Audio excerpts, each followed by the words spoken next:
It's Thoughts for Thursday. I am Katie Bach, your host, and today we are going to talk about the power of yoga.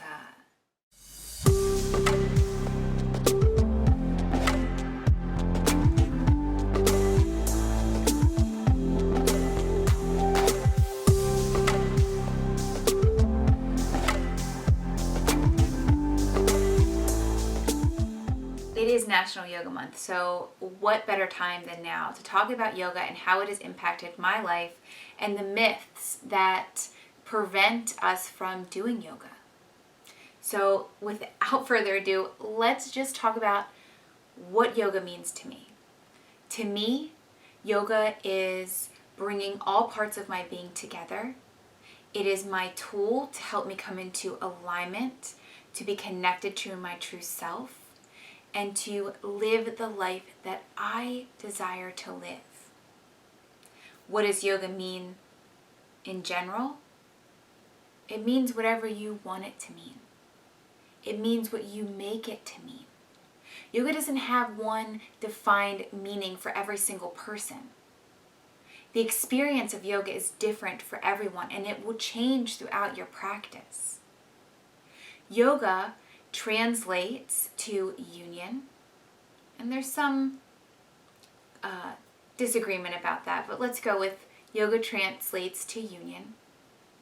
And like I said, to me that means that it is unioning. It is bringing together all parts of your being and reminding you that you are one, right? Everything works together.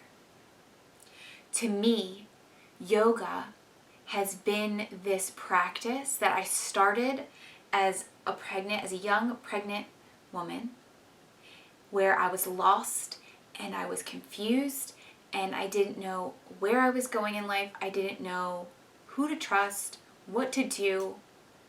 And I stepped into that yoga class and I got my power back. I connected to who I was again. I remembered the strength that I had, and I needed that strength at that time. I needed that strength to walk forward and to create boundaries and to say no and to discover who I was. And that was the beginning of my yoga journey.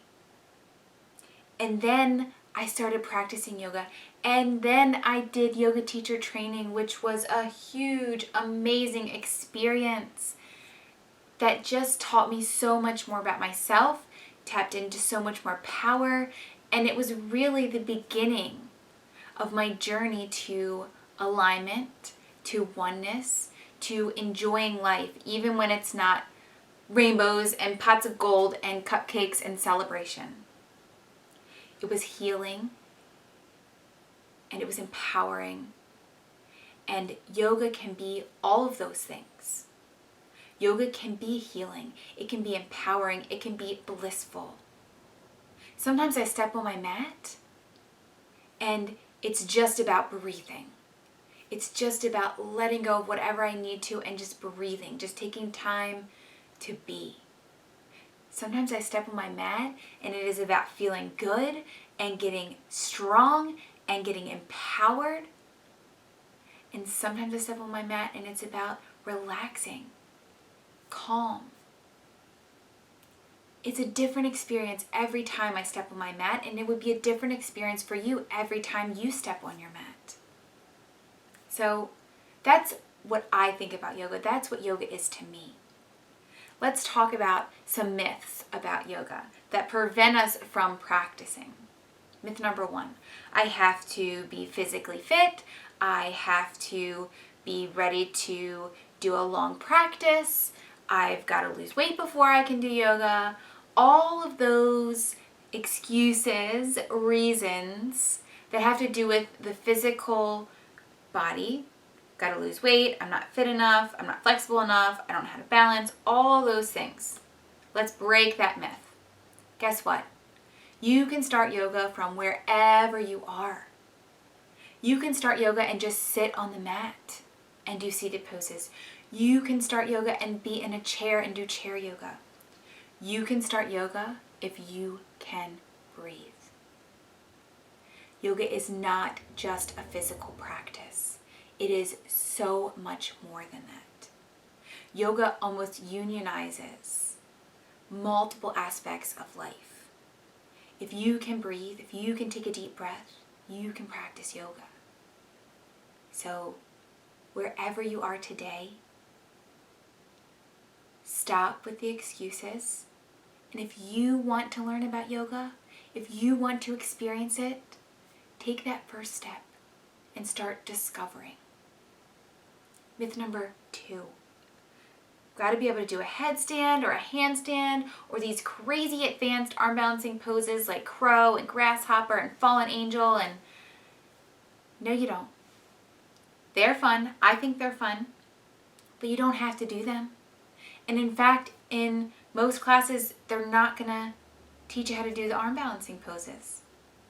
It's just going to be moving poses, breathing. They can be fun if that is how you want to experience yoga. But that doesn't mean that's your kind of yoga. That doesn't mean that's what you need or what you want. And there's by no means do you have to do it. Like I said in the beginning of the video, yoga is what you make it. It is a personalized experience. Yoga is there for you. Your mat is there for you to step on. And whatever it is that day that you need, it is there to support you in that need. Doesn't mean you have to do a headstand. Doesn't mean you have to do a handstand. Oh my gosh, if you want to though, do it. But you don't have to. There is nobody here telling you what to do or how to experience something. Yoga is so much about tapping into who you are, connecting into yourself, and experiencing it in your own way. Which leads me into something else. As a yoga teacher, I am not there to tell you what to do. I am not there to tell you how to experience. I am there to simply guide you. To guide you on your journey, to guide you in your experience, to help you open up into that experience, to receive all you need to in the practice, if it's physical, if it's spiritual, if it's emotional, if it's mental. Whatever it is, I'm there to guide you, not to tell you what to do and not to tell you how to experience it. It is your own personal experience. Myth number 3. Yoga is a religion, or it's religious. Yoga is not a religion. It is not religious. It can be a very spiritual practice if you choose it to be. That does not mean that it has to be. And it is not tied to a specific religion. Practicing yoga, again, is what you make it. It is what you want it to be. If you want to connect spiritually to the divine, to the universe, to your higher being that you believe in, great. If you want to connect to your higher self, great. If you don't, great. Many of us begin yoga in the physical practice, in the movement of postures and breath. And then we grow into the spiritual aspect because that's where we want to go. That doesn't mean you have to. Yoga is a physical practice and it is so much more. If you want your yoga to be the physical practice, then that's what your yoga is. If you want to go deeper, then you go deeper. So break down those myths. Because what is important in yoga is that you are experiencing it for yourself.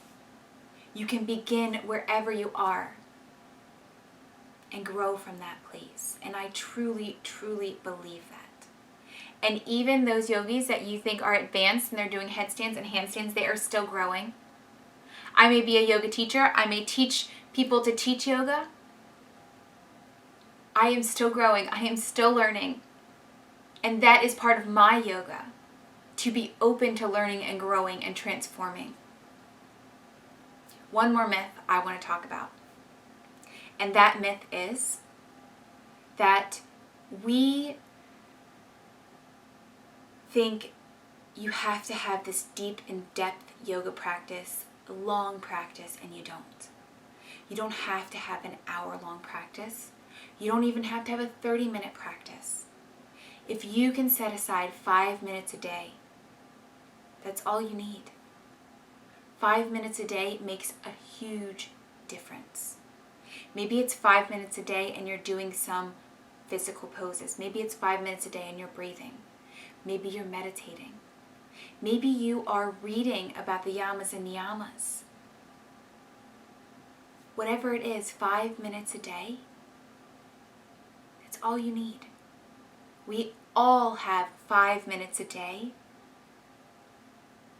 to connect to who we are, to breathe deeply, and to come into that yoga space. 5 minutes a day, that's all you need. So wash that myth away. If you have time to practice an hour, great. All you need is 5 minutes. So, this has been a long Thoughts for Thursday, I know. Now, my challenge for you this week is to explore yoga. From wherever you are, explore yoga. And I am calling you to action. I am offering you free 7 days of the Aligned Mind Body membership to discover yoga for yourself. So below the video, there is a link to access that free 7-day trial. This is going to be yoga classes from an hour to 20 minutes to 5 minutes, meditations, exploring yoga, learning about it, experiencing it in your own way. Calling you to action. Click that link, get your 7-day trial, and explore yoga for yourself. Let yourself feel that power of yoga. My mission here is to guide you to get that experience and to share with you what I have experienced through yoga, because it has changed my life. And every day I am so grateful that I have this tool of yoga, the physical practice, the spiritual practice, all parts of yoga in my life. Because it has helped me to come into alignment, to stay in alignment, to connect to abundance, and to live a life that I want to live. So, your challenge, explore yoga, calling you to action. Get that 7-day free trial. Start experiencing what yoga is and let it unfold for you in a natural way. That is all for today. I will see you soon. Have a wonderful day. And if you have not subscribed yet, please subscribe.